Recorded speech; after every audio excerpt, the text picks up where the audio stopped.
రెటిక అన్న కేటీఆర్ పై నేరుగా యుద్ధానికి దిగింది ఎమ్మెల్సీ కవిత. బీఆర్ఎస్ లో చోటు చేసుకుంటున్న పరిణామాలపై సంచలన వ్యాఖ్యలు చేసింది. కేటీఆర్ పై ఓ రేంజ్ లో విరుచుకుపడింది. బీఆర్ఎస్ ను బీజేపీలో విలీనం చేసే కుట్ర జరుగుతోందంటూ సంచలన వ్యాఖ్యలు చేశారు ఎమ్మెల్సీ కవిత. తాను జైలులో ఉన్నప్పుడే బీఆర్ఎస్ ను బీజేపీలో కలపాలనంటే వద్దని చెప్పానన్నారు. తాను రాసిన లేఖను ఎవరు బయట పెట్టారో చెప్పమని అడిగినందుకు తనపై దాడి చేస్తున్నారని చెప్పారు. బీఆర్ఎస్ ను బీజేపీ హస్తగతం చేయాలని చూస్తున్నారన్నారు కవిత. కేటీఆర్ పై వాయిస్ పెంచారు కవిత. వర్కింగ్ ప్రెసిడెంట్ గా ఉండి ట్వీట్లకే పరిమితమైతే సరిపోతుందా అని ప్రశ్నించారు. కేసీఆర్ కు నోటీసులు ఇస్తే ట్వీట్ చేసి ఊరుకున్న వర్కింగ్ ప్రెసిడెంట్ వేరే నేతకు నోటీస్ ఇస్తే హంగామా చేశారన్నారు. తనకు నీతులు చెప్పేవారికి పార్టీని నడిపించే సత్తా లేదన్నారు. తనకు వెన్నుపోటు రాజకీయాలు తెలియవని ముందొకటి వెనకొకటి మాట్లాడనని చెప్పారు.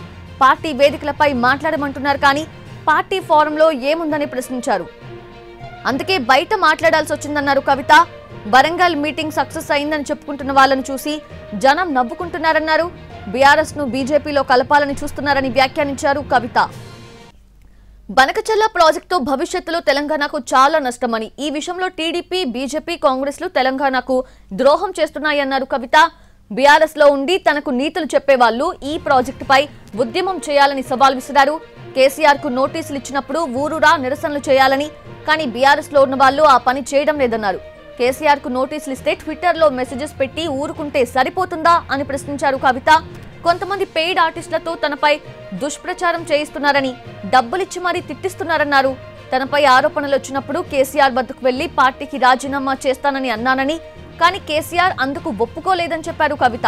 నేను కడుపులో బిడ్డను పెట్టుకుని తెలంగాణ కోసం కొట్లాడానని, లీకు వీరులను బయట పెట్టమంటే గ్రీకు వీరుల్లాగా నాపై దాడి చేస్తున్నారని అన్నారు. తాను కాంగ్రెస్ తో మాట్లాడింది 2013లోనని, అప్పటి నుంచి ఇప్పటి వరకు మళ్లీ మాట్లాడలేదని చెప్పారు కవిత. బీఆర్ఎస్ లో ఒకే ఒక్క నాయకుడున్నారని, అతనే కేసీఆర్ అని అన్నారు. నాకు ఇంకెవరూ నాయకులు లేరని చెప్పారు. అంతేకాదు వర్కింగ్ ప్రెసిడెంట్ చేయాల్సిన పని చేయకుండా ట్వీట్లకు పరిమితమైతే ఎలా అని ప్రశ్నించారు. కొత్త పార్టీలెందుకు, ఉన్న పార్టీని కేసీఆర్ ను కాపాడుకుంటే సరిపోతుందన్నారు. 100% బీఆర్ఎస్ ను బీజేపీలో కలిపే ప్రయత్నం చేస్తున్నారన్నారు. తానుంటే ఇది సాగనివ్వనని, తనను కేసీఆర్ కు దూరం చేయాలని చూస్తున్నారన్నారు కవిత.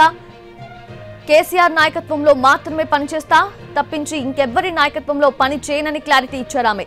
కేసీఆర్ ను మేమే నడిపిస్తున్నామని చెప్పుకుంటున్నారని, కేసీఆర్ ను నడిపించేంత సత్తా మీకుందా అని ప్రశ్నించారు.